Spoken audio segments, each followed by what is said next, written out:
energy of the water moving under the hull of the boat.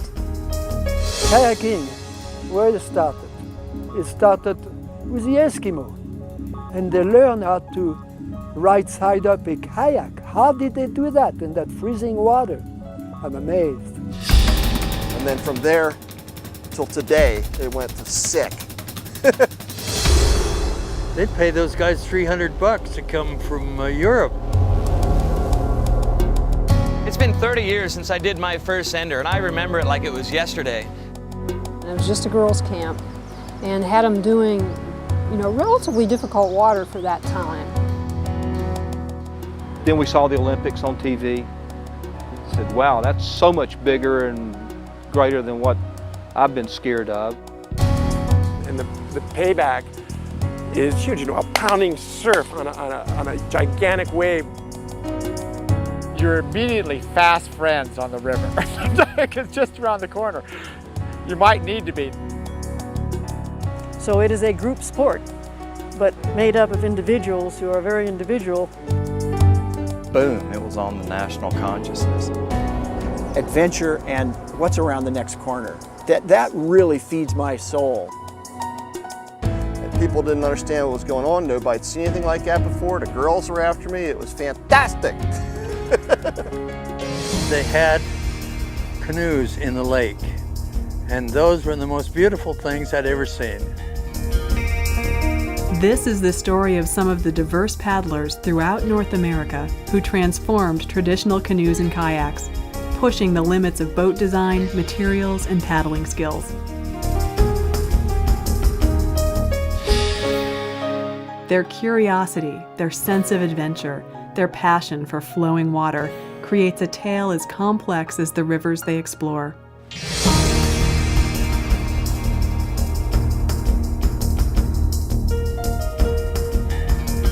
It's a story with as many twists and turns as a Class 5 rapid.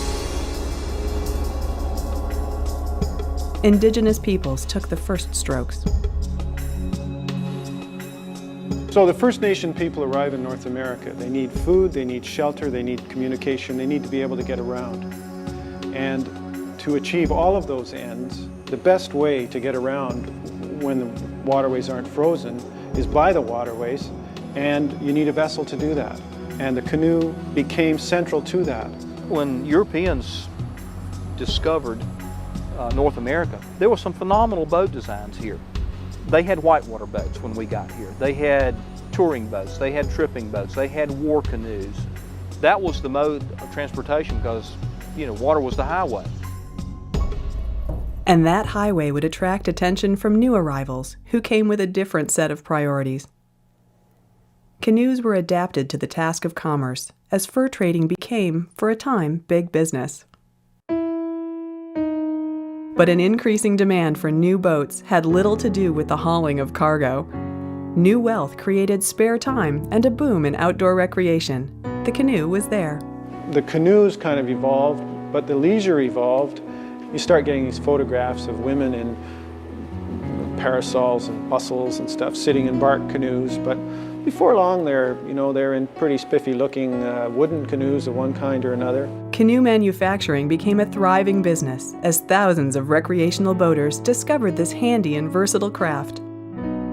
The elegance of the canoe, its smooth, quiet movement through the water, appealed to thousands of recreational boaters. Regattas flourished.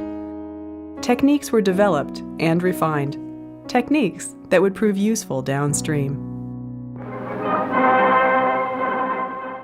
Reg Bloomfield, a Canadian canoe racing champion, had developed remarkable skills that attracted an eager audience. He made the paddle, rather than the parasol, the symbol of canoeing's elegance. And in backing up to keep the canoe straight requires a considerable amount of practice. Some tricks had no practical application. Even self-rescue techniques evolved into feats of showmanship. Notice the wave in the canoe, how it is merely brought over the side by a gentle shove. The world's record is 1 1/4 seconds. A double flip.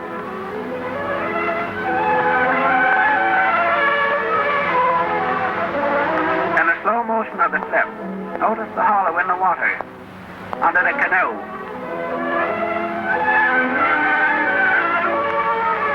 And the action of the seaman. The balance and stroke work that Reg Bloomfield and others mastered on local lakes provided a solid foundation for the more exacting demands of river paddling. Though who would take wood and canvas canoes down a winding, rapid river purely for fun? That wild idea seemed to be cropping up all over. Other pioneers would make the leap from calm lake to rapid river. They had canoes in the lake, and those were the most beautiful things I'd ever seen. And that was when I was about, 6 years old. Well, then I had to have a canoe. And you could buy an Old Town canoe in Los Angeles, delivered in Los Angeles for $65. In 1937, they're wood, canvas covered. It took a long time before we did learn something about canoeing and the different strokes and things. All right, so somebody says, hey, there's a river down here, only 10 miles away. You suppose we could run? There's some fast water on it. You catch on? Long used for extended lake country travel, canoes seemed ideal for multi-day river exploration. Seemed ideal until, as on a 1948 trip sponsored by National Geographic, they began to leak. It was canvas. Well, the canvas was pretty rotten, but for this trip, the National Geographic painted it with red and white stripes and everything. It was very photogenic, but it was very leaky. One time, a canoe wrapped. It was the grub canoe, and I found myself below there picking up tomatoes and loaves of bread and everything. I don't know what we ate the rest of the trip. And up to this point, I would say canoes were really supreme. For most, canoes were the boat of choice for exploring rivers. Only a few regions had kayaks, usually imported by European immigrants. In the 1940s, Jakob Kistner ran foldboat trips on the Housatonic River, accessed by train from New York City. Seattle, Washington was home to Wolf Bauer's paddling group, the Washington Foldboat Club. In California, Sierra Club hikers and skiers founded the river touring section of the club, and this became a training center for Western boaters.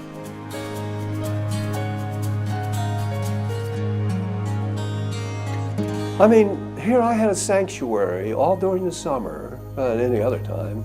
It was mine. I thought I owned it, I had.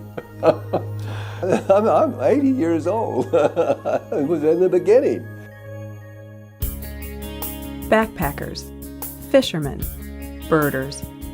Outdoor enthusiasts were all out on the nation's rivers. And every year a fresh new group was introduced to the waterways. Kids brought there by one of the growing number of summer camps. Campers were introduced to the wilderness through extended canoe trips in Maine, Minnesota, and throughout Canada.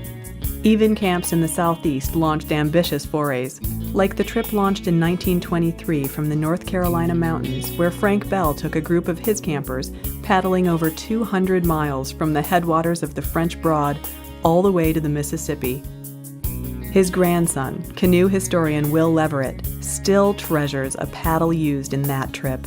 Can you imagine taking a group of kids, campers, on a totally unknown river all the way to the Mississippi? That's bold. That's really bold. I started paddling at a summer camp when I was a boy. That was 1942. I remember the first overnight canoe trip. When I was 7 years old, the tippy test, where I had to take a canoe out 100 yards from shore, tip it over, and bring it in. If I could do that, then I was qualified to take the boat out whenever I wanted to. Every summer camp had a lake, it seemed, and every summer camp had canoes. In order to protect their investment in fleets of fragile wood canoes covered with waterproof canvas, camp owners designed regimented training. Wood and canvas necessitates that you have a very, very high standard regarding even grazing a rock. You graze a rock with canvas, you rip it, and it's going to leak. It was very important to build your skill level to the point where you could actually stay off the rocks. They had to do what we called landings, come in and stop the boat right within 2 inches of the dock, dead still. So they had to have this real paddle blade control. They really were quite competent by the time they got to do river trips. Back in those days, they taught us that if you wanted to stop, if you were in trouble, you jumped out of your boat, quickly stow your paddle, throw it in the boat. We practiced that until we were blue in the face. Campers tested the limits of their relatively fragile craft. Only the most skillful could make the runs unscathed. And we were in Old Town wooden canvas canoes, and I remember on that trip somebody hit a rock and put a leak in the canoe, and we had to stop for the day and patch the canoe and let it dry and then continue the next day. Hitting a rock was a big deal. It was a big deal, but from out of the blue came a fully developed technology ready to help canoeing take off.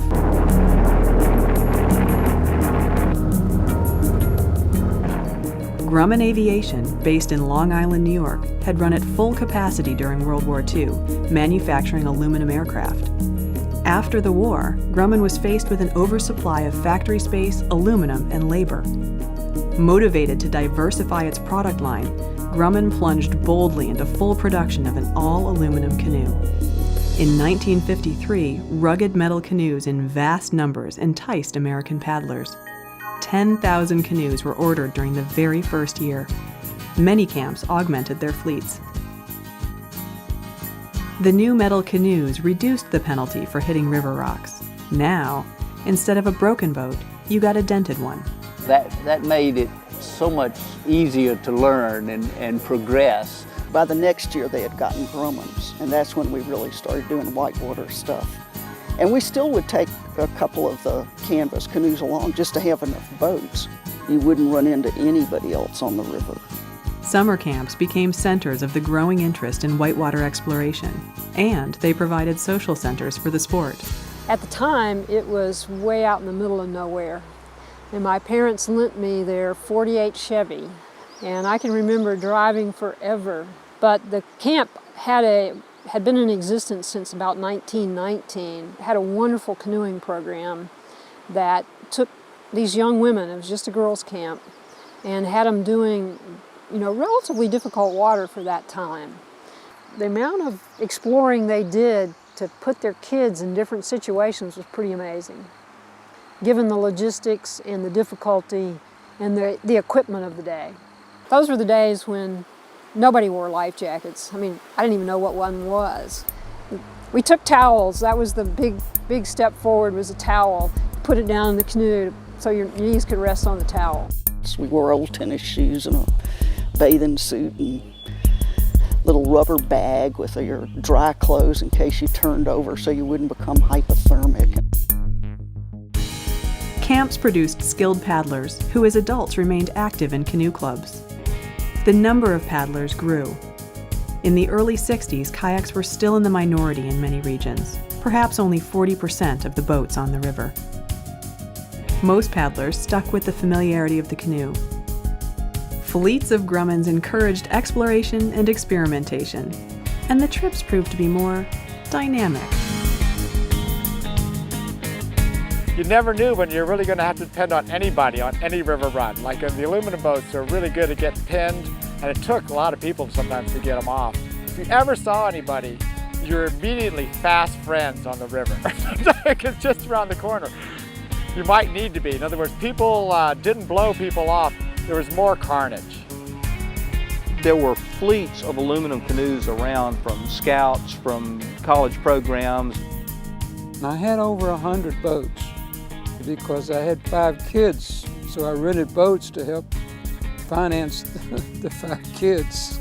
We started in aluminum boats, and almost everybody else did. You went down to your local outfitter and usually rented some boats and took them somewhere very illegal because they wanted you to paddle them on this stretch right in front of their place. And you always loaded them on the car and said, yeah, don't worry about us. And there were also fleets of aluminum canoes wrapped around rocks and logs. It started out on the most difficult part, and we pinned the canoe.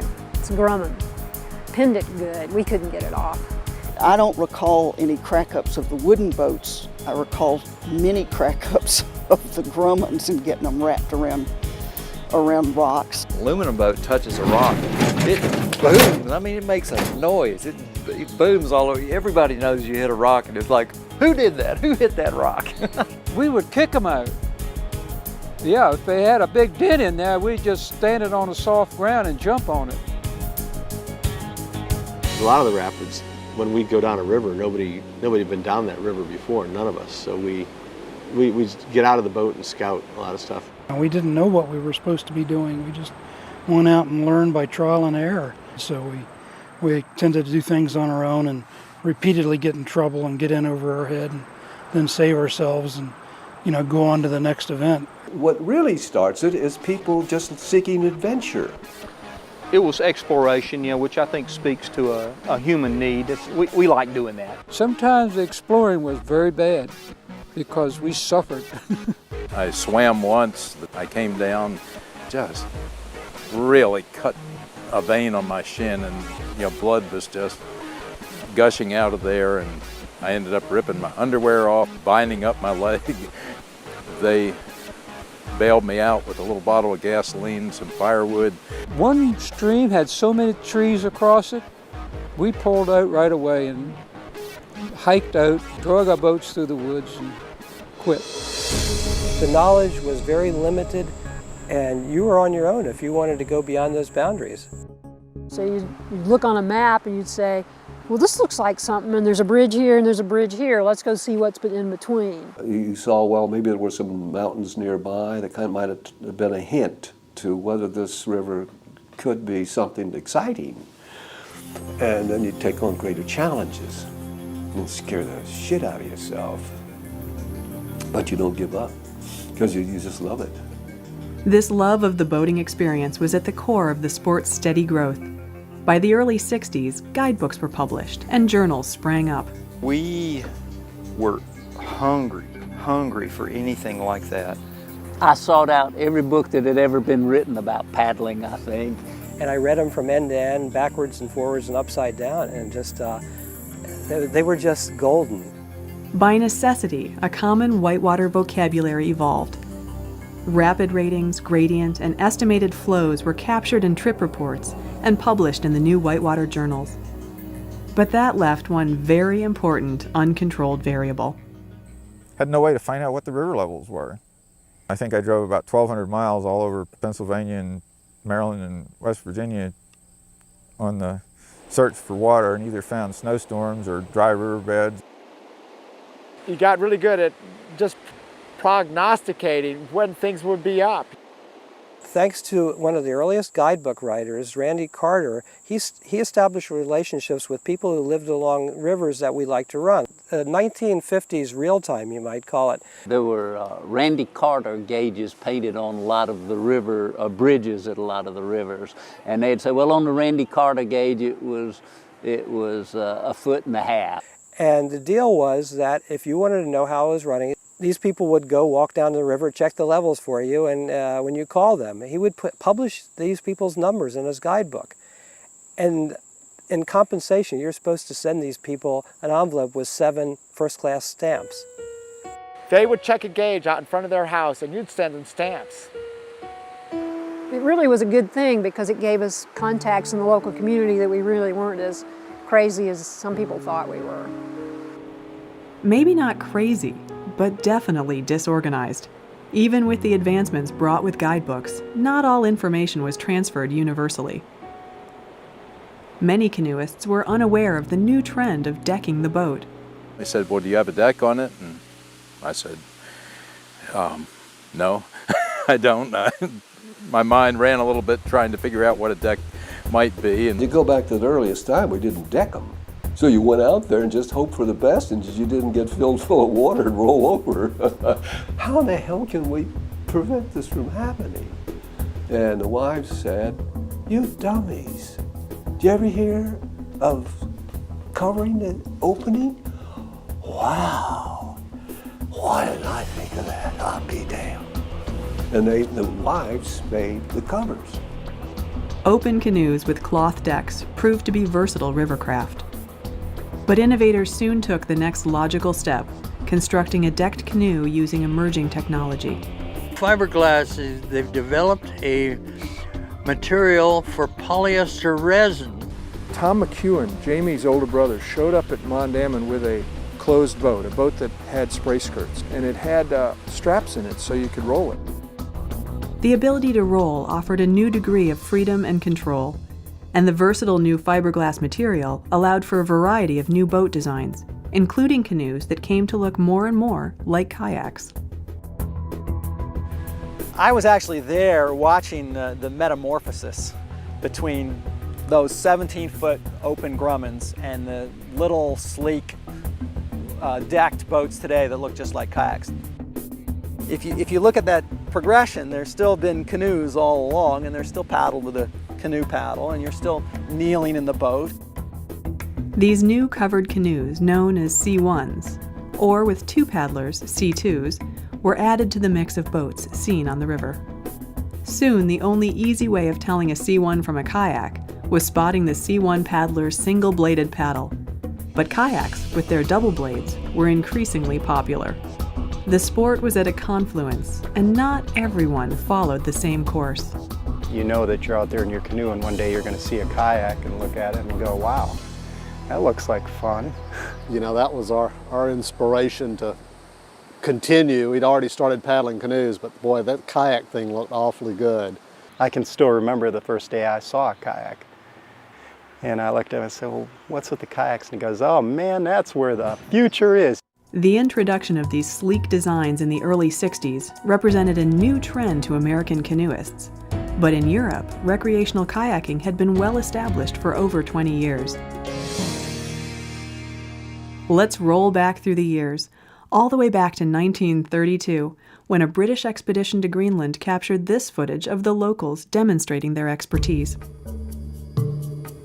Hunting kayaks, sealskin over a driftwood or bone frame, had for thousands of years been essential to the survival of subarctic coastal populations. Hunting by harpoon from a kayak in these icy waters can be a tricky business. Advanced skills and the ability to right the kayak after being overturned were developed through necessity. The British returned home enthusiastic to reproduce the boats and the techniques they had witnessed in the Arctic. Folding kayaks were manufactured from wood and canvas. The skills were not always easy to duplicate. The historic origins of the moves were faithfully retained. Here we see a roll with half a paddle, representing a throw stick, although most Europeans had little use for a harpoon, nor did they need to know how to roll with a seal on the deck.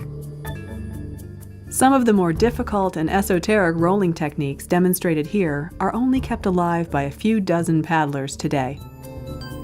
Driven by a continued thirst for knowledge and control of the boat, paddlers took the skills in different directions. Rivers previously considered unnavigable were opened up by the new craft. These fold boats were conveniently collapsible and portable, but sometimes all too collapsible, not to mention sinkable. Some assembly was required. So what happened in Europe in those days, people of the canoe clubs were discovering the rivers. But we had no cars. We used to go by train, and we used to go on foot, pushing a canoe on some little wheels.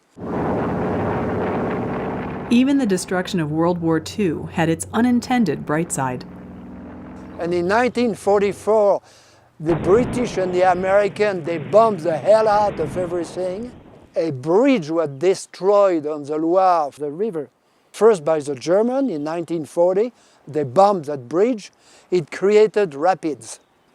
And then it was completely destroyed after that by the American planes and the British planes. But it created beautiful rapids, and for us it was fantastic. After the war, interest in recreational boating spread throughout Europe. Paddlers flocked to local rivers, lakes, and coastlines. Any present-day river runner would recognize the pattern emerging during the 40s and 50s in Europe. Storing the wood and canvas fold boats and camping gear in their garages, traveling by car to the put-in, camping in tents, cooking in the great outdoors, getting lost on the way to the put-in. And yes, telling stories in the pub afterwards.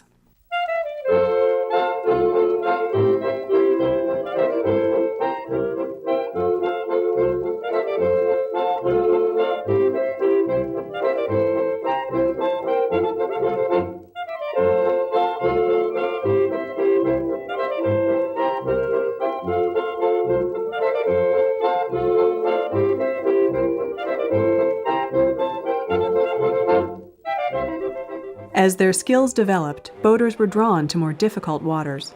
Friendly competition grew into organized events. Downriver races became prolific across Europe. Folding kayaks were the best available, but they broke easily. Dodging rocks was crucial, and practicing in slalom gates suspended over the river became a popular method of developing the necessary skills. By the early 1950s, world championships in both downriver and slalom had become hotly contested competitions. Meanwhile, the thrill of downriver racing had spread to several locations in the United States.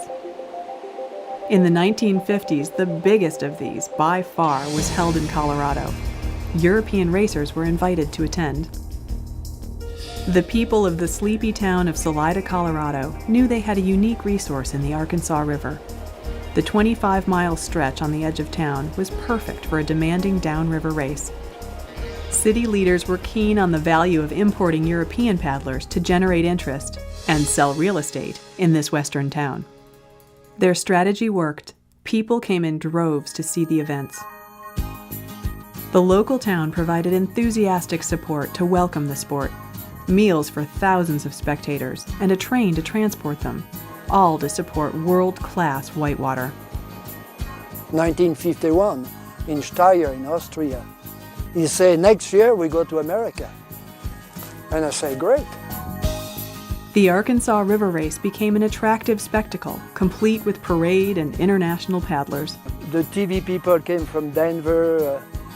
It was a big show. It was a big show, a big fiesta. They pay those guys $300 to come from Europe.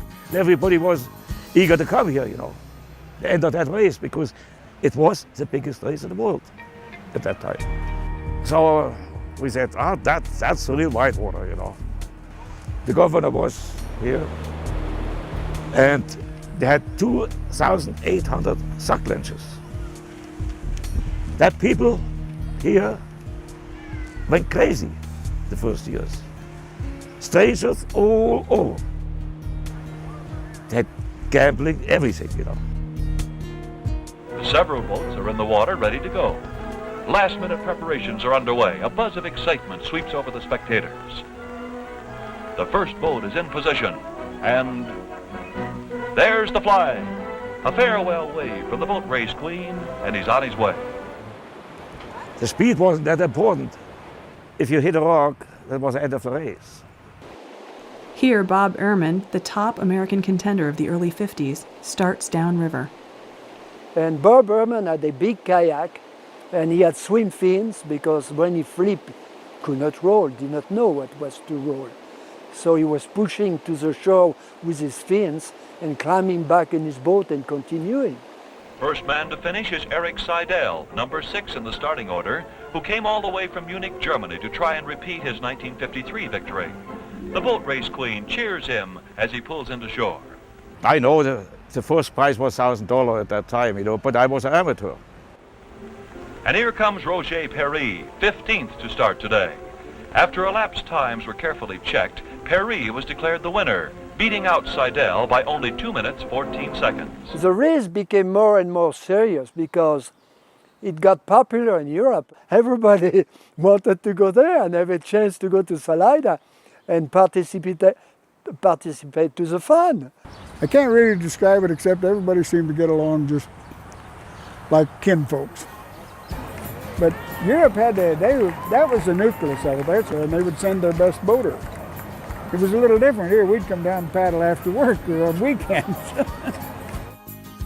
The Salida races provided a networking hub for American paddlers through the 50s, 60s, and 70s, ultimately giving kayaking across the U.S. a shot in the arm. And you were living in a hotel for a week or 10 days or whatever with a group of individuals that had this single goal in mind, which was to race the Arkansas River Race. You looked forward to the slideshows and the movie shows, you know, the 8mm movies that were cranked up in the house afterwards, and those were a very big deal. Well, what happened when I came in this country, it was a paradise. It was incredible. They liked it better over here. You know, they could find jobs and a new way of life. And jobs they got. 2 world champions, the German Walter Kirschbaum and the Frenchman Roger Paris, moved to the U.S., starting high school programs in Colorado. You need skills. Walter and I, we promoted what? Skills. Paris, Kirschbaum, and their pupils spread these skills widely, skills that also enabled them to push the frontiers of river exploration. Salida, Bronze Canyon, nobody had been down until 1953 when we came. Meanwhile, Walter Kirschbaum ran the Grand Canyon in the 1960s. It was a purely personal endeavor with little fanfare.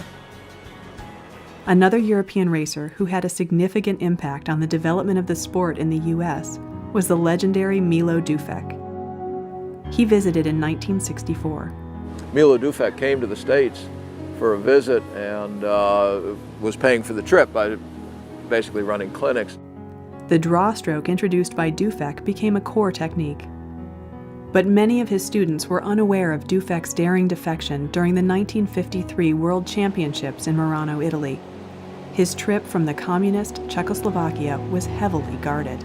He was the favorite to win the World Championships, but he was also interested in defecting from what was then Czechoslovakia. And he thought that if he won the World Championships, he would get so much attention that he wouldn't be able to sneak away. He had to deliberately throw the race, deliberately hit a gate so he would lose the race, so that attention would be sort of diverted from him onto the winner and so on, so that it'd be easier for him to defect. Milo's guard got drunk in the festivities that followed the Worlds, and Milo escaped with the help of the Swiss team. He had traded his chance to be world champion for a new life and freedom. Traveling to the U.S. from his new home in Switzerland, Dufek shared his paddling expertise with a fast-growing audience. Well, he brought how to surf waves. We didn't really understand how to even do a conventional surf. He was teaching even more basics than that. He was teaching us how to get out of the eddy onto a wave, hold our angle to surf it. European racers like Kirschbaum, Paris, and Dufek, and races like the one in Salida, Colorado, spread and refined the growing sport. And in the East, paddlers gathered to race on Brandywine Creek in Wilmington, Delaware, and on the Potomac in Petersburg, West Virginia. One of the good things about races, it brought people together from a reasonably wide geographic area. Almost the whole paddling community would show up, and you only went to races sort of incidentally. Every racer was also a river runner. On a weekend when you had nothing better to do, you called up your buddies and, you know, it was not intense at all. You go to this place and you're surrounded by people your own age who are thinking exactly the same thing. You know, like, wow, let's go play on the river and have fun. Races and river festivals inspired people to get out on the water. They launched every sort of boat that could float.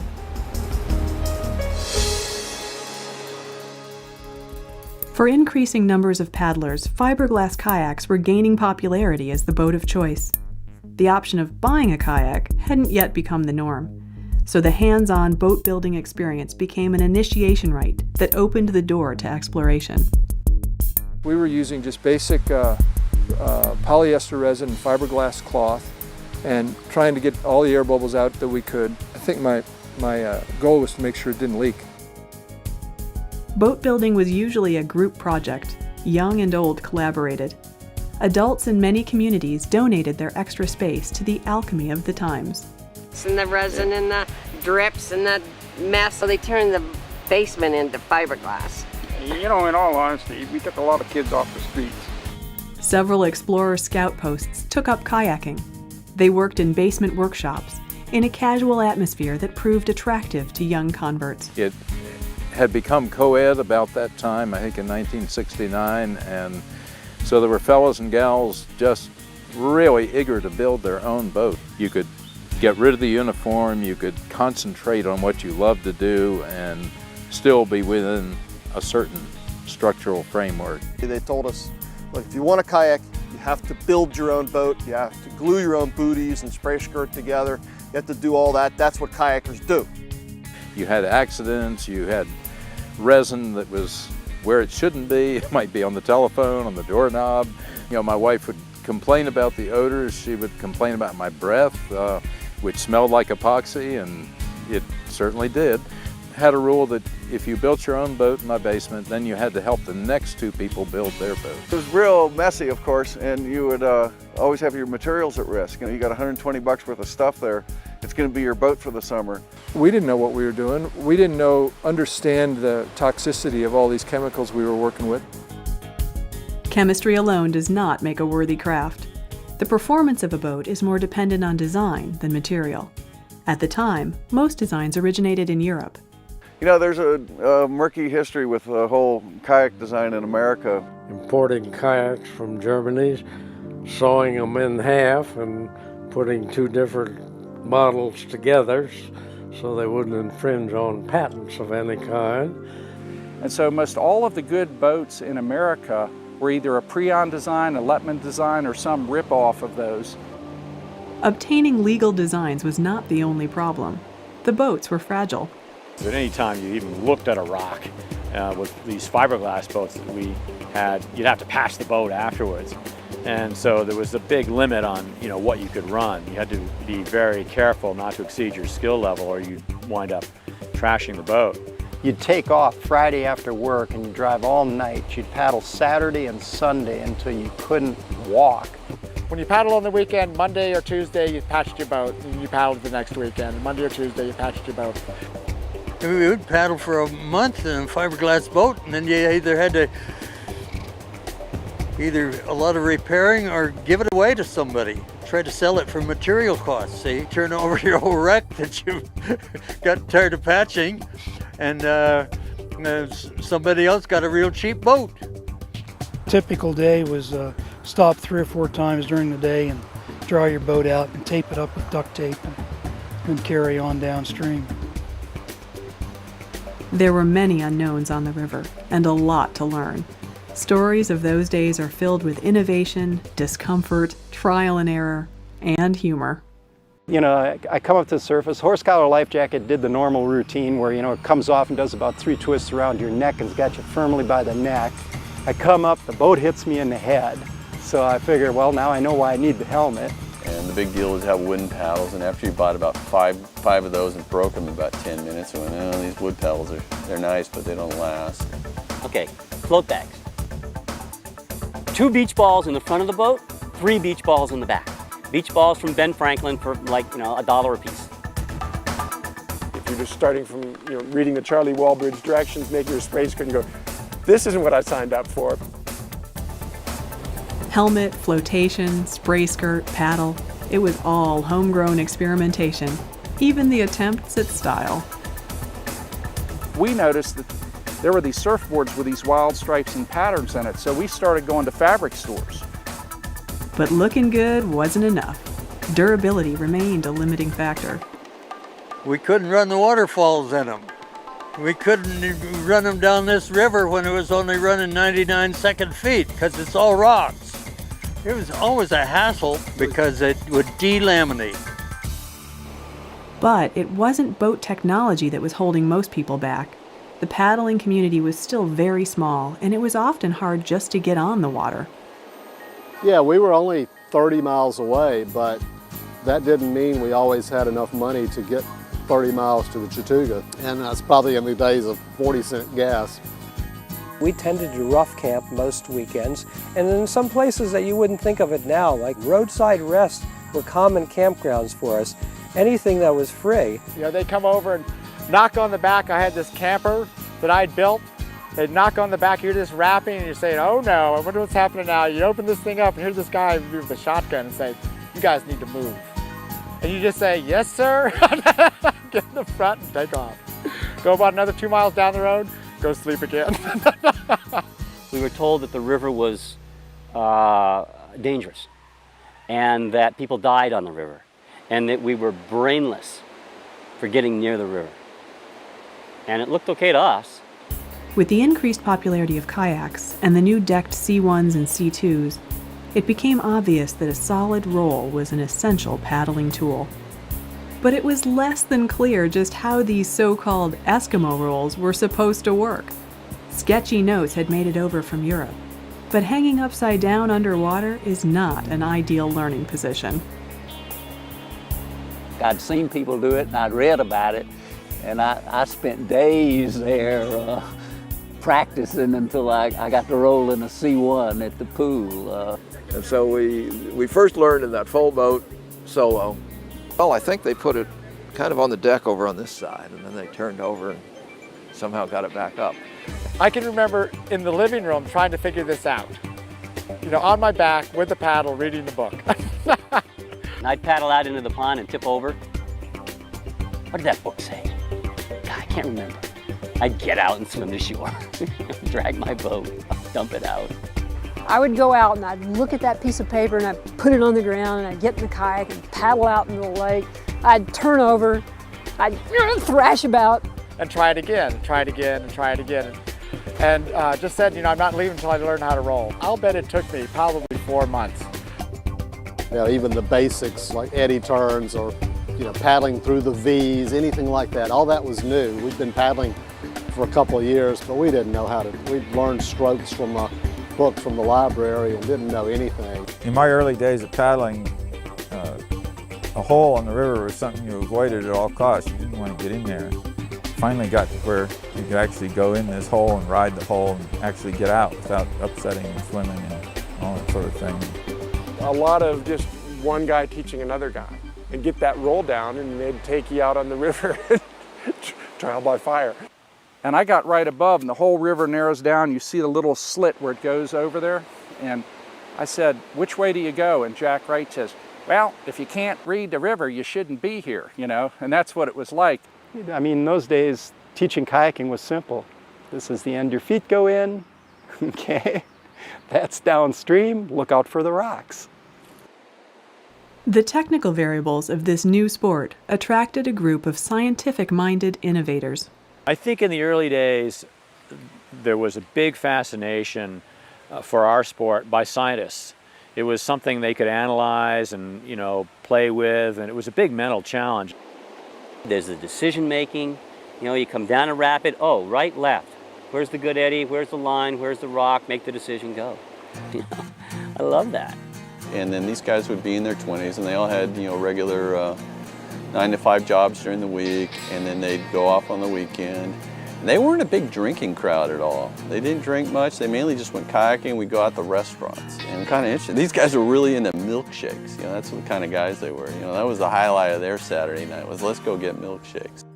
First couple of years, by being so new, you knew everybody. It was the same group every place you went. If there was anyone else on the river, it was a complete shock, or any evidence of anybody.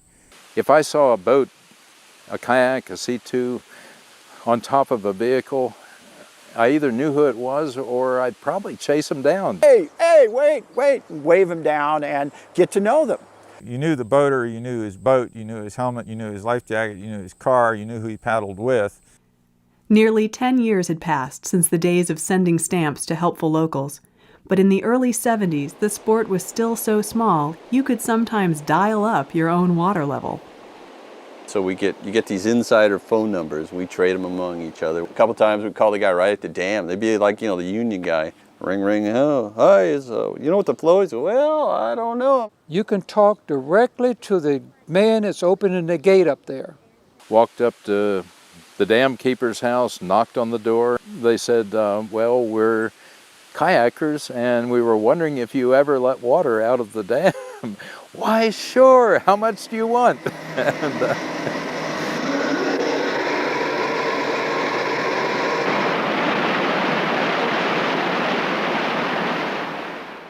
The individual, trial and error learning process started to give way to a new structure. A scattering of local clubs provided a network for rolling and river instruction, boat building, and trip logistics. Clubs had more of an influence than you would think. There weren't schools. You couldn't go pay your money and take a class. If you wanted to go to a river, you talked to somebody in the club who was going, and you would go to that river and they would guide you down, or you would go muddle down one yourself, and then it'd be your turn to take some other people around. Most clubs focused on a relatively small area. There was almost no interchange east to west. The Great Plains was an almost insurmountable barrier to whitewater paddling, it seemed. A few folks would go out west for the famous Salida races. Kayaking in the Intermountain West was a different experience. It was the crown jewels. Everyone wanted to do all the crown jewels at first. The river was a pathway to the wilderness. Cross-country trips were rare, and if you were too young to drive, even short trips were out of reach. Whether in Maryland or California, the new network of clubs meant carless youngsters could tag along. I would look for a scheduled club trip and call up and introduce myself. Starting about Wednesday, I'd argue with my brother and we'd flip the coin, who's going to start calling? And we would call and run up these horrendous phone bills in the Bay Area. Can you come pick us up because we want to go kayaking on the club trip? One of the big things about getting his driver's license was now I can put my boat on top of my car and go to the river. Another youngster who'd just gotten his driver's license was Jamie McEwen, a D.C. area paddler who was on a club trip when he heard that whitewater slalom would debut in the 1972 Olympics. He and his brother Tommy McEwen would play key roles in whitewater's upcoming surge in popularity. The time was ripe. And I remember coming back from some trip and being in a coffee house, and Tommy turns to me and says, well, we should train for the Olympics. And I said, yeah, we should do that. So all of a sudden, and a lot of other people had the same idea at the same time. Yeah, it was a fast learning curve, really fast.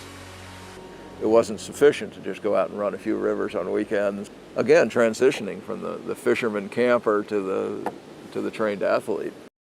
But all of a sudden we started saying, well, we could go out every day. We could go out twice a day. We could really train. Everything was raised to a whole new level. We started training to a whole new level. We had a bunch of people get together in Kernville and live at Peanut Butter Park, we called it that because we were living on next to nothing. Olympic coach Jay Evans provided a new level of organization and discipline. Jay was the key. Jay Evans was the coach. He was our mentor. He was totally into it. He was director of admissions at Dartmouth at that time. In 1972, the new team headed overseas to Augsburg, Germany for the first whitewater competition ever held in the Olympics. These young U.S. paddlers were unprepared for their splash on the world stage. As you dropped down this few feet drop through the dam and came out, you suddenly came out into another world. You came out into a world where you felt like you were on the cover of Sports Illustrated. And all of a sudden you're surrounded by 20,000 people yelling and screaming at you. What you had then was wall-to-wall spectators going up in amphitheater fashion on both sides of you for the entire length of the race course. The noise that to us sounded like a football stadium, and it was reverberating in there. The flashing of flashbulbs. It was so different than anything anybody'd seen up to that point. I think everyone, the Europeans included, were blown away by the race site, by the crowd. I don't believe, as far as I know, there's never been as big a whitewater crowd as there was at Augsburg. I don't know, it was well over 20,000 people were there. So it was packed, there were TV cameras everywhere. We heard that the slalom paddling was one of the most popular sports on TV because it was contained, you could see a lot of it, and it was colorful and exciting and unknown, and people were upside down and it looked dangerous. The impact of the publicity was quickly felt, inspiring recreational boaters across the U.S. Olympic coach Jay Evans returned to train many upcoming paddlers. His son, kayaker Eric Evans, finished 7th in the Olympics and went on to win 9 national championships. And McEwen's bronze medal helped spark new interest in seaboating. Then we saw the Olympics on TV. We said, wow, that's so much bigger and greater than what I've been scared of. Right in that era, all that was changing, and there's the exposure to paddling from the Olympics. Jamie McEwen wins a medal. Boy, what a hero he became, and it was just sort of an idol for everybody. But the Olympics were far away on a strange concrete race site.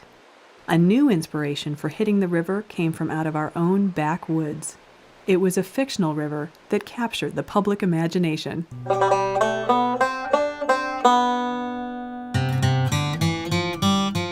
I paddled through the set of Deliverance when they were filming Deliverance. They had this big scaffolding over the river at Sandy Ford.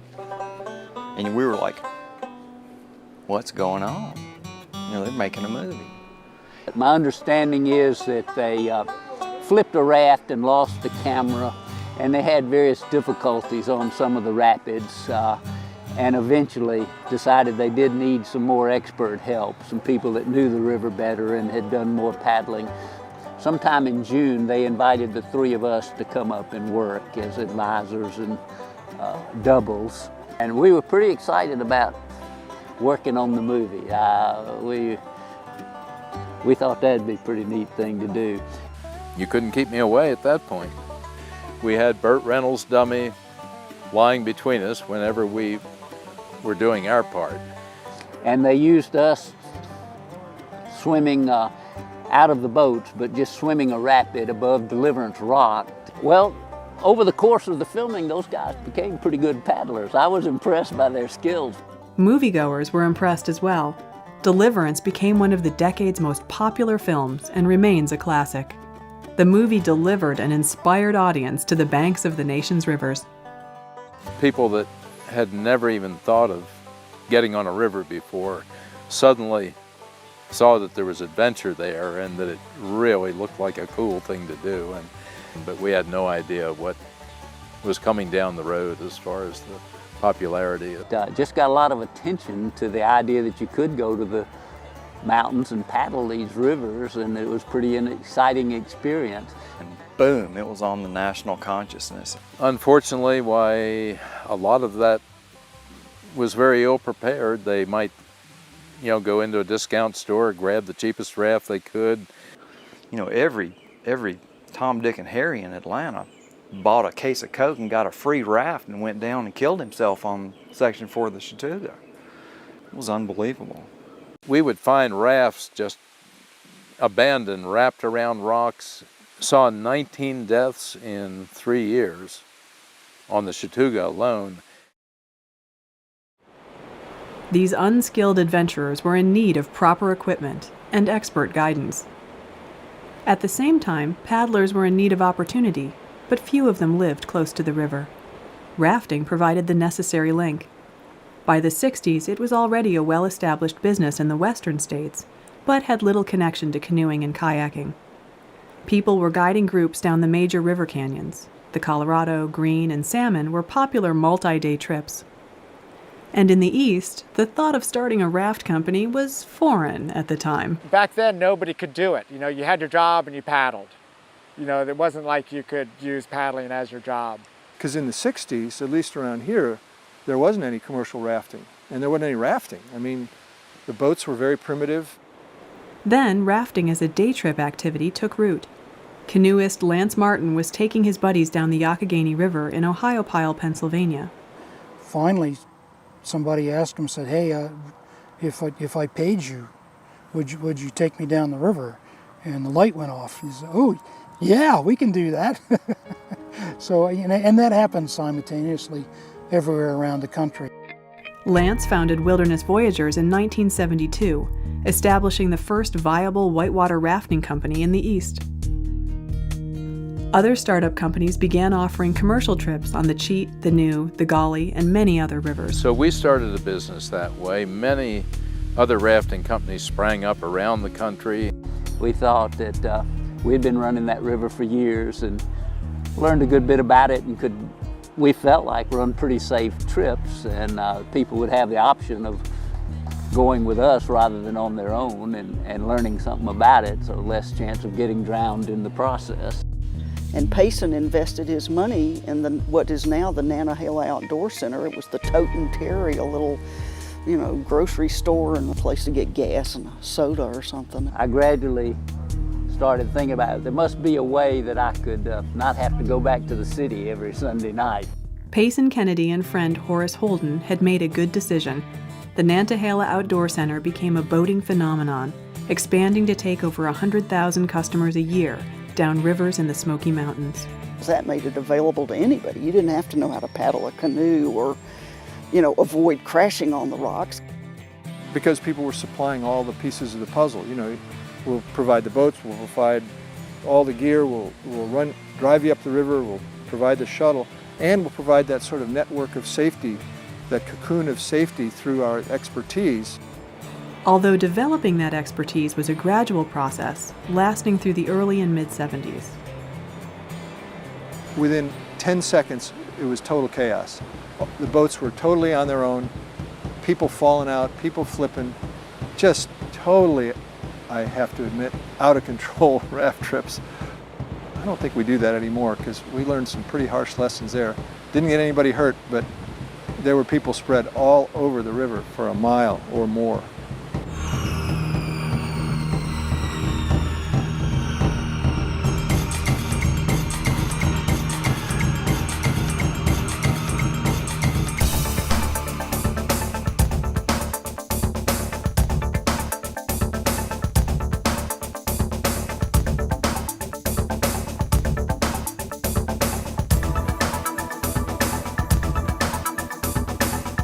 The fast-growing rafting industry opened up seasonal jobs for carloads of young adults, fresh out of camps, scout troops, and high schools. It brought a lot of people who were paddlers to an area where they could devote themselves and be supported and have a job. Well, for bum kayakers, it was great to be able to kind of meld with the rafting group a little bit, have a little more social interaction, maybe some nutritious food now and again, that sort of thing. What can I say? I've made a living in the paddling industry, and who would have ever thought it? The kayak guides really felt like they were showing off for the customers in the rafts. And of course the customers in the rafts were kind of egging them on like, oh, that's cool, that's really neat. You're so strong and brave and handsome. The whole scene just kind of fell together for these kayaking guides. So they were doing anything they could to get attention and be somebody.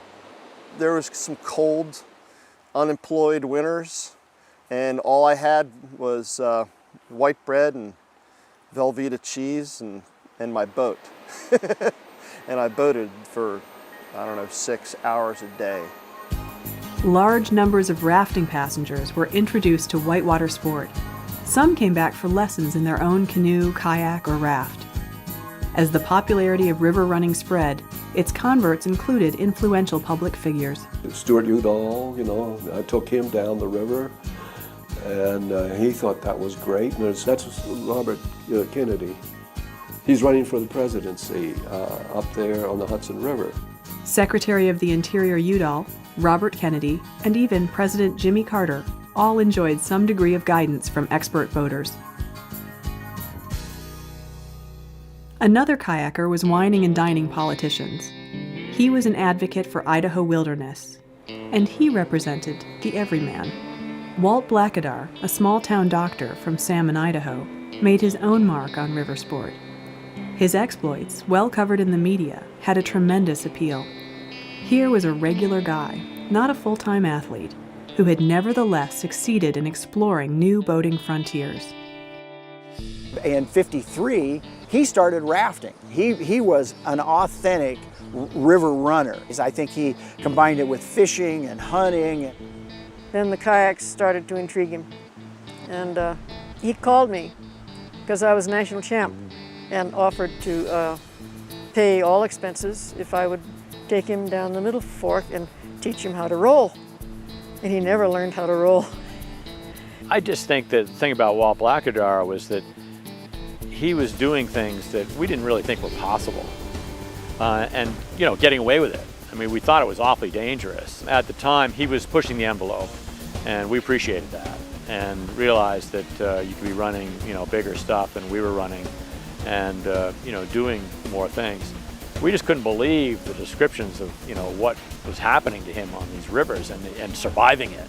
Walt Blackadar probably generated more national publicity than any other paddler. It's just we read about him in Sports Illustrated, and that was a big thing for us because at that time Sports Illustrated was a big icon for us about sports. And once you got in Sports Illustrated, you'd reach a certain level. That's the kind of character he was. He was larger than life. He loved being in the spotlight, and he did seek it. first airing that I recall of anything on TV of kayakers running the Grand Canyon. You know, so I remember seeing that and being like, wow, there's a whole world out there that we don't know about yet. You looked at that and you just went, wow, you know, I can do that. Blackadar's unique big water style was brought to the attention of a nationwide audience. Famous Walt Blackadar, he was sort of the drift and draw, let the river come to you. Everybody had their own phase of the sport that they developed, and we all wanted to do what the other guy was doing. So, you know, it was like you could create something that was really suitable to one area and then cross-pollinate to other areas of the country. People are starting to travel to go to other rivers more, and you're becoming part of a national community instead of just this little pocket right here. There's starting to be this connectivity throughout the country that I think maybe hadn't been there so much. And this connectivity spawned new opportunities. Media exposure from the Olympics, the movie Deliverance, and Walt Blackadar's exploits created a surge in river recreation. And new materials were about to take center stage. Along came Kevlar, a military fabric used in bulletproof vests and radial tires. The flexible fabrics made a huge difference in the life of the boats. Kevlar started to be used, and it wasn't quite as crucial to avoid every rock. It was built as an indestructible material, and so that alone gave us more courage to explore the limits of what we can do. The neat thing was there were so many things new and changing that you felt like you could try new things that had never been tried before. Hard to imagine now what we thought as a big deal then. A 3 or 4 foot ledge we regarded as quite a challenge. You can't do that. You don't run waterfalls. You carry around them. We had talked about how one would run a waterfall. We started running Issaquena Dam, and that was, to us, close to running a waterfall. That was the closest thing that we knew about. Paddlers soon realized the inevitable next step, running real waterfalls. Doug paddled down, eddied out, looked over his shoulder at the drop, and proceeded to run it. And we all just were shocked. And then we all had to carry back up and run it ourselves. And so from then on, it became routine to run it. And once one person did it, pretty soon there were half a dozen that did it, and after a half a dozen, then people would realize, wow, I think anybody can do this. The newsletter editors would not publish accounts in the club newsletters because they felt it was an attractive nuisance. We didn't want to corrupt a fellow paddler. Seeing a picture of Martin Begun paddling over Potter's Falls. People were saying it was dangerous and reckless and that it shouldn't be done. So of course it got a lot of interest. You know, I think some of the older timers here were like, no, that's nuts. You know, that's going to kill kayaking. And I think some of us were pretty intrigued by that. We were like, man, can we get there? As the success of the new Kevlar boats showed, gear did make a difference. And there was another new material on the scene, one of many innovations that could be traced back to a fireman in California. I had time that worked the fire department. I'd have every other day off. I could spend time playing with my projects and somebody else's projects. You know, you have to view Tom Johnson in the context of everybody else in the world. And he really was a step above in terms of energy and competence and his integration into the sport. He was one of the first people who was totally embedded in the sport, totally driving the sport. Johnson is credited with many innovations. Whitewater parks, and early designs for fiberglass paddles, neoprene pogies, and spray skirts. He was well versed in the performance of various materials. When I went by the factory and he said, remember what you told me? And sure enough, boy, this is it. Borrowing from technology used in the production of trash cans, Holoform kayaks produced a Tom Johnson design. Modern technology is revolutionizing boat construction. These new boats started as polyethylene pellets. Poured into a mold and baked in industrial ovens, they became durable, low-maintenance boats. This was part of their commercial, And this was made specifically to show at boat shows.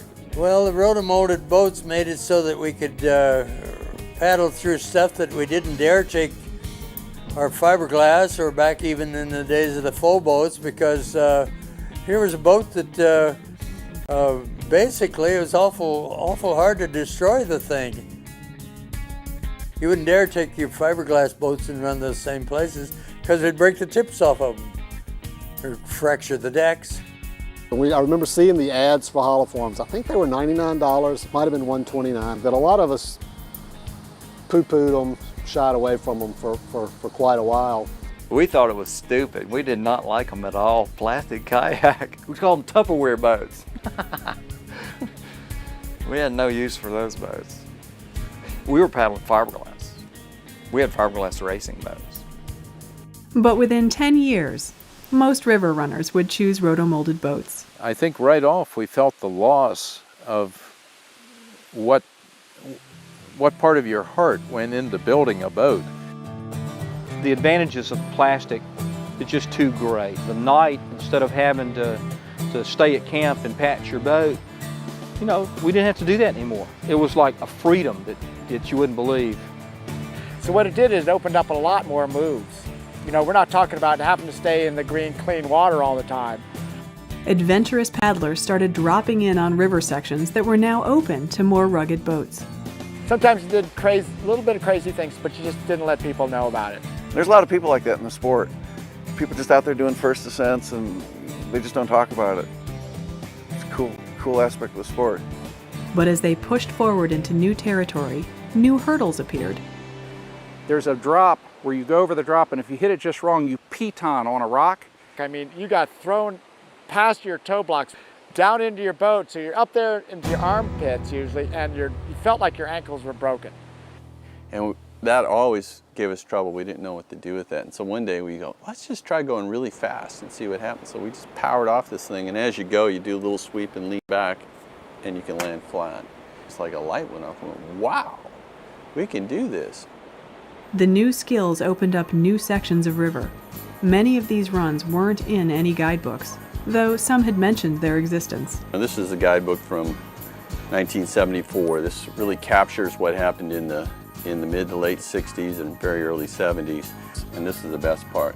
This run would provide a novel substitute for jumping off the Golden Gate Bridge. And you know, we were, at this time we were in college and we had Easter break, and we'd been reading this for years. We said, that's where we gotta go. Chuck Stanley, Lars Holbeck, and friends pressed into higher stretches of California rivers and saw the need for writing new guidebooks. For a number of years, the thought of writing a guidebook or anything like that seemed ridiculous to me because it would take away time from boating. And if anybody wanted to know about these runs, well, they could just call us up. Once we started working on a guidebook, a couple of real purists kind of came out of the woodwork. When he actually had a petition, and he tried to get Lars and I to sign this petition that we wouldn't publicize our first descents, and we said, no, we're writing a guidebook and we're going to talk all about it. The new guidebooks, combined with the durable boats, opened the rivers to a wave of new paddlers. No chemistry degree required. Holoform would soon succumb to competition. And die-hard river rats were searching for creative ways to support their paddling habit. We all had long hair, ragtag. None of us had a dime, 2 dimes to rub together. Some wrote guidebooks, some became river guides, others sold paddles. Bill Masters built fiberglass canoes and kayaks. When I first started paddling around Bill always had somebody new he was teaching to boat, so they would buy one of his kayaks. And turned around and followed him because he had a boat on top of his car, and that was the first kayak that I'd seen. Told me that he had a mold, I could build a boat for $100. So I built myself my first boat.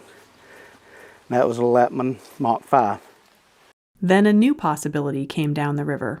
Bill and I were on the Chattooga River paddling and saw the first plastic boat, which was the Holoform, Tom Johnson, and it set Bill on fire. You could go from doing 1 boat a day out of a mold to doing 10 boats in an 8-hour shift. And that's when I knew I had to go big time. Because I hawked everything I had to build that darn machine.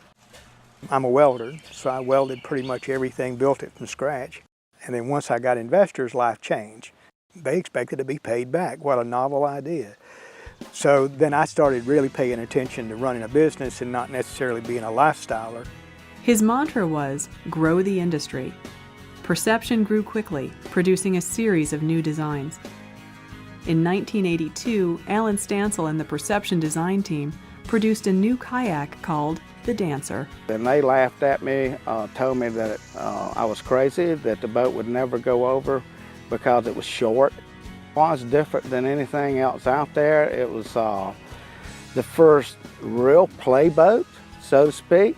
This one boat just sold awesome for several years. It was the best-selling boat in the world, just hands down. And there's probably been more Dancers sold than any other whitewater kayak, to my knowledge, in the world. There was probably hundreds of thousands of those things sold. Bill Masters proved that the corporate world could function in the whitewater world. What did that mean to the sport? You know, it meant there was a company making a lot of money that was promoting the sport a lot, that was started sponsoring rodeos, promotion. All that stuff brought up the visibility of the sport. The new industry attracted competition, and risky new startups scrambled for visibility. Czechoslovakian kayaker Vladimír Vanha was used to taking risks. When Russian tanks rolled into Prague in 1968, he crossed the border, making his way to France, where he lived in the streets for a time. Eventually, he came to the U.S. with nothing more than a plan in his head and building skills in his hands. Vladia founded Noah Kayaks and designed the 10-foot-long jetty in 1983, nearly 2 feet shorter than any other boat at the time. And what the jetty did was it shortened it down, rounded it, made it a little more stable. It was the ultimate creek boat. And if you take a look at the creek boats nowadays and you take a look at that jetty, they're pretty doggone similar. Everybody laughed at him. Then they said, you know, this is a really good idea. And he was right. It made it much easier for people to learn kayaking. His designs were different, and Vladimir was different.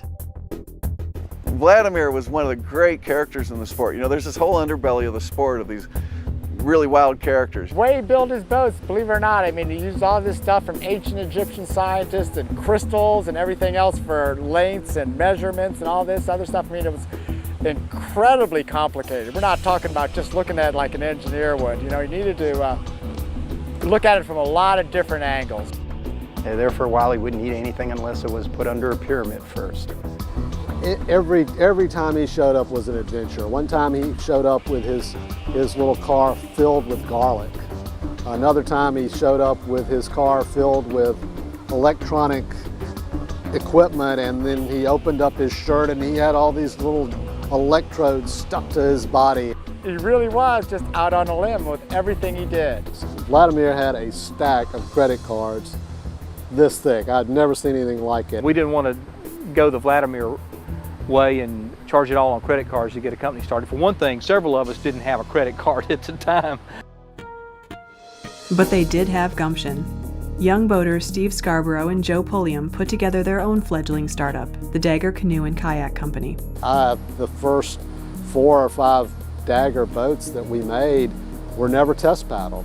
And so when we would first paddle a boat in those days, boy, that was one exciting moment because we had already sold them. We already had them in brochures, if there were brochures at the time. We'd already told people these were going to be the best boats in the world, but there was a huge leap of faith there, because it took 100-hour weeks for quite a while to get this thing going. But I would be trying to talk to a bank to scrounge up some money, or talking to a dealer. I'd hear a whistle blow or somebody holler, and I'd have to hold on a minute, got to go mold a boat, lay the phone down, run out. That's pretty good stuff. That was fun. At the same time, instructional programs are springing up around the country. You know, it's not just a club or a scout troop or a summer camp. You know, we actually have companies springing up that what they do is sell instruction. Then all these things started working together. And then all at once you had this public that thought, okay, I can do that. That was the glory days of entrepreneurial development in kayaking. What that did is let not just one company or two companies make canoes and kayaks, but 10 companies. And at the core of each one of those is an entrepreneur, is a boater primarily. If you've got 10 companies, 10 businesses making a product, they go out and sell and market that product. And people see this and they see the pictures and read the magazines, and everybody's having fun and they want to do that. When everybody wants to do that, everybody does. As the light bulbs went off and said, well, we can make that product, and ooh, that's got a larger market. You know, ooh, well, we may have to change our marketing scheme here. 93, 94, 95, it was all we could do to hang on. We were doubling less than every 2 years, and that was painful at that size. If you remember, there was a period of time where all of a sudden kayaking became commercialized, became the thing. You'd start seeing candy bar commercials, beer commercials, you know, on television with people paddling kayaks. We buy ads in the magazines because we've got more than one manufacturer who's got to buy an ad to match what the other manufacturer has, and we're selling the sport. That wasn't the only thing for sale. The paddle sports industry was now large enough to catch the attention of outside investors. The companies of Perception and Dagger both sold on the same day to the same buyer. Said they were angel investors. They really weren't. They were front people for the Bank of Islam. Didn't know that until closing day. Literally at closing, I found that out.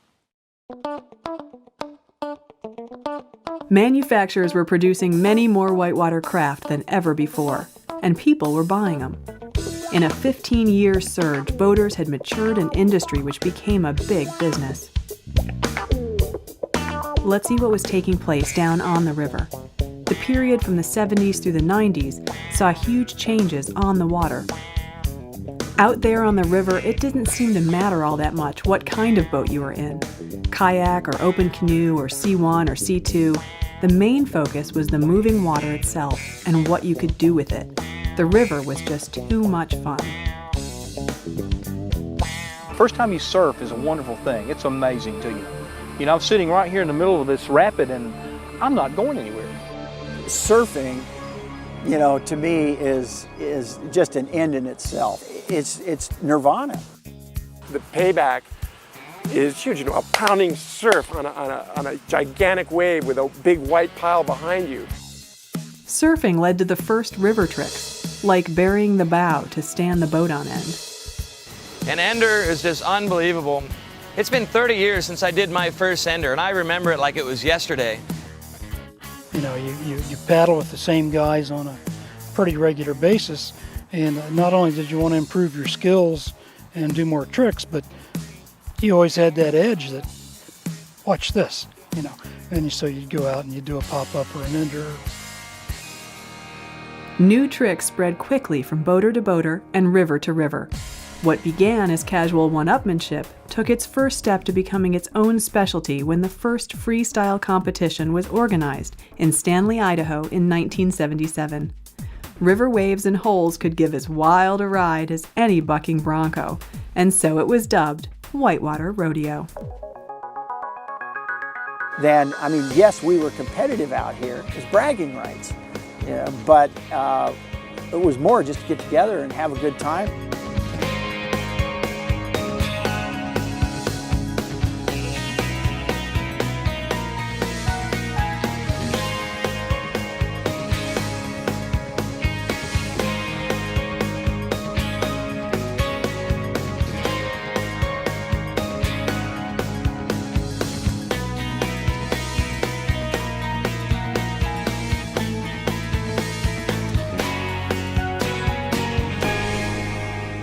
In the late 70s and early 80s, rodeos were established around the country, and a new movement was taking hold in the Central Appalachians.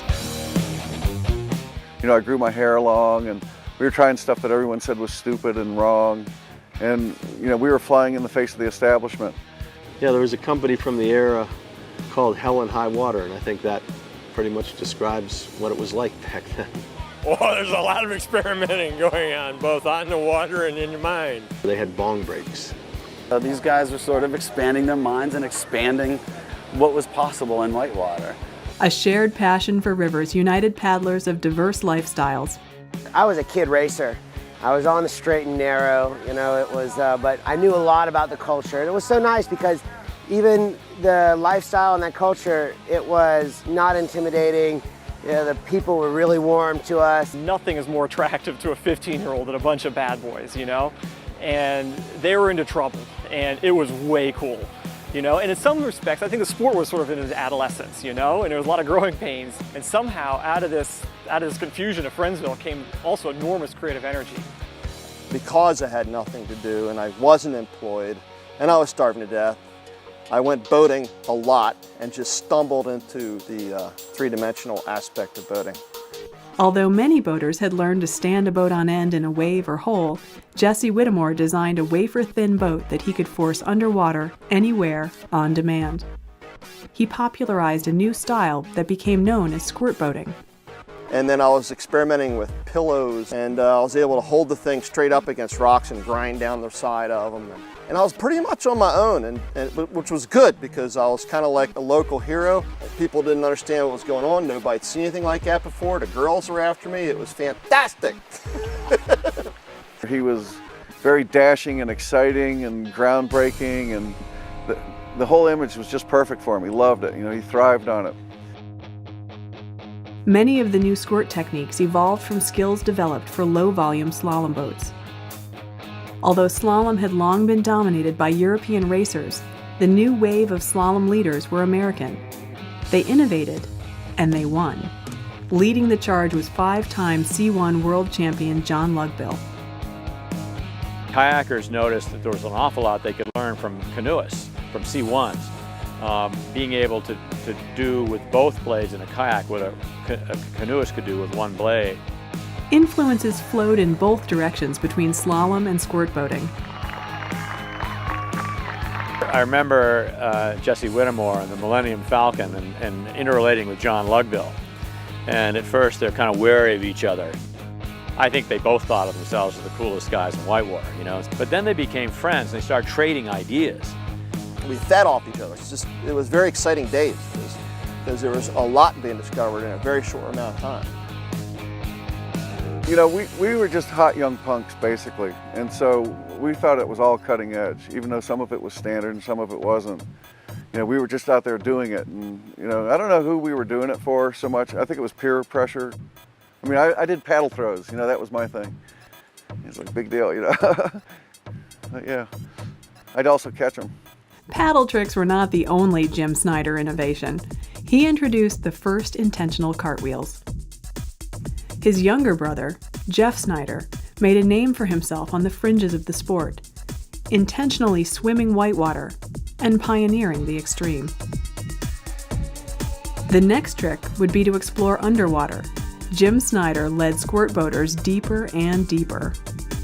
Squirting evolved into a science of doing mystery moves where you plunge underwater into whirlpools or seams in the river and you ride around underwater. They'd stay under for 20, 30 seconds and you'd think they were plastered against the bottom, and then they'd come swirling up, you know, a big grin on their faces. I just thought that was so fun to see them doing something completely crazy.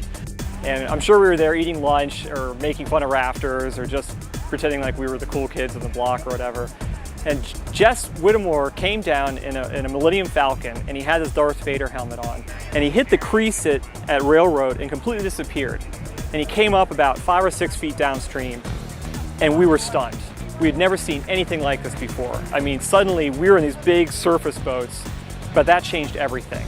At that point, we had to have these things. It was just not an if, it was a when. We could get a hold of these things to try that. When we saw that happen, I wanted the boat, I wanted the helmet, I wanted to go underwater, I wanted it all. You didn't just run rivers anymore, you ran rivers with a certain style. Whereas what has been happening in the sport is that people are splintering off into smaller and smaller subcategories. As they split off, they get really good at some little subcategory, much better than somebody who's trying to be a generalist. Open canoeing, once the mainstream of river sport, continued as one of these specialties. New Royal X materials ensured that this versatile craft could participate in the playboating phenomenon and in dropping over waterfalls. Others thrived on the aesthetic pleasures of exploring wilderness runs via tandem canoe. Meanwhile, the kayaking mainstream was growing steadily, fueled by an influx of designs from the fast-growing industry. In the 80s, early 80s, you still had planned things beforehand. You know, you were independent. There weren't enough paddlers out there to just show up and go. There just weren't that many. But by 84 and 85, you started getting used to the fact that, hey, there's going to be 2 or 3 other parties there already. Just show up and there'd be 20, 30 people there, and we'd all meet at a restaurant, eat breakfast, and people just keep showing up. We'd have this big project to try to figure out the shuttle and get that done. Just created this energy and this buzz. I think it became a lot easier, and the instruction programs got to be better. There'd be clubs all over the place where we could learn to roll. I think the pump was getting primed to make it easy to enter the sport. When I look back, that was sort of the beginning of park and play boating. It turned into quite a scene. People were paddle spinning, they were paying quite a bit of attention to their wardrobes. The stimulus for me was starting to play at one spot, and people started giving me grief, actually. Geez, Chris, you were there at Double Trouble the whole day. You know, aren't you running the river anymore? No longer did they always run the river like a racer. Instead, the river often became a one-stop destination, a playground. Park and play, we called it. Rodeo boaters borrowed design elements, like the thin, playful ends of squirt and slalom boats, to create a hybrid that became the future playboat. Rodeo became freestyle, and freestyle boomed as it was caught up in the growing popularity of extreme sports. And then by the 90s, then the masses really started coming in. And, you know, there'd be so many people, masses of people in the Eddies. The Rodeo World Championships in 1993 on the Ocoee River helped galvanize a period of rapid change. Many towns developed play parks, and local competitions thrust paddle sport into the limelight. And the judges are going to be watching for them linking these moves together, making a quick transition. A nice vertical ender, a retentive one, remaining in the hole. That's going to score big for him. Simple. You watch a ride, it's a bunch of cowboys in kayaks getting tossed around in a hydraulic. And to the average boater, they can look at it and they go, hey, I want to do that. It got people together, and people could see what other people were up to and could do out there, and then they'd be like, man, I want to be able to do that. It got more of an extreme persona, and the sport got a little bit younger. And it was exciting because the sport was changing so fast. We thought, okay, this could be like surfing. We're going to create a lifestyle from it, and it got very exciting. And people like Corin were giving these moves names that came from skateboarding, like blunts and aerial blunts and things like that. The exposure brought by video and live competitions, combined with the convenience and safety of park and play, won many new converts to the river experience.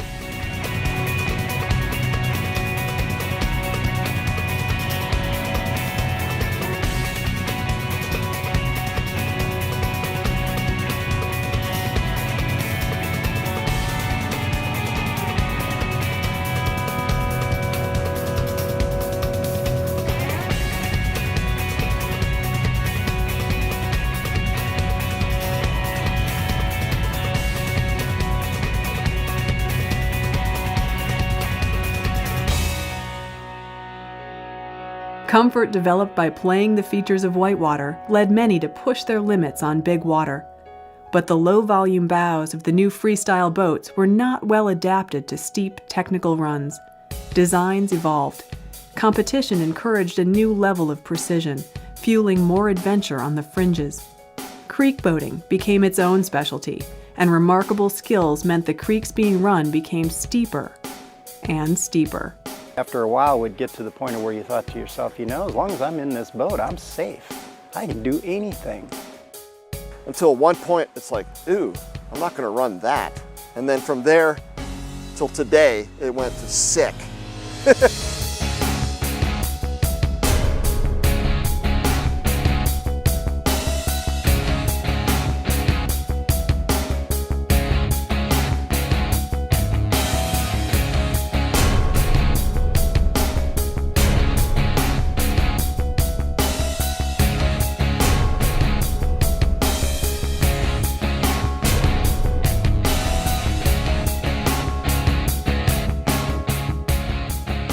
Gets a lot of media attention. It makes a great photo. But it's not like that's, you know, everyone that's kayaking is running big waterfalls. The focus was really on finding these remote, adventurous rivers and going down there and having adventures. That really feeds my soul, is adventure and what's around the next corner. Probing around the next corner. That spirit of exploration has run through 80 years of whitewater experimentation. The river tugs at people in different ways. As specialties emerge, blend, and split again, paddlers find opportunity for adventure and connection in many different craft on many differing rivers. Flowing water remains the underlying constant. There's something really energizing about being on the power of the river. It's like the lifeblood of the planet. It's as if you're floating down a blood vessel of the planet, and it's surrounded by incredible scenery. Everything's adding up, you know, sunlight, fresh air, fresh water, new adventure. When you're paddling and you connect and you're moving with the water, it's the most incredible experience in the world. That relationship requires one underlying universal, the flow of water. Water running down from sharp peaks, down from ridges, from high meadows, cascading over and around rocks. It calls to us. It appeals to our sense of wonder and adventure. It always has. Every specialist, every passionate river user shares that bond with the river, an addiction to the power and beauty of moving water.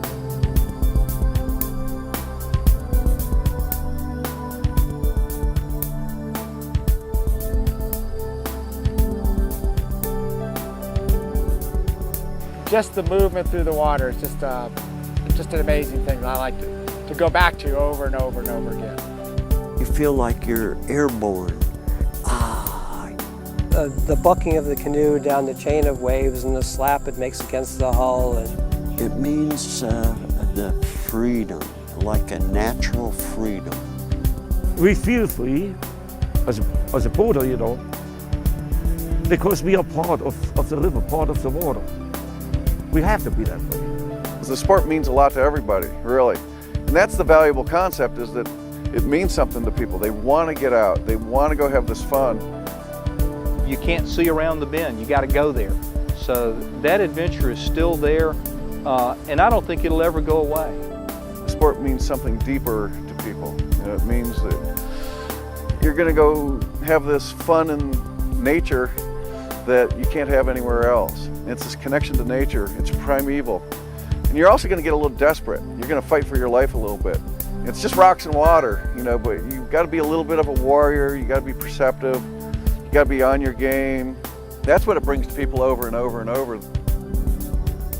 It's an education by itself, the river.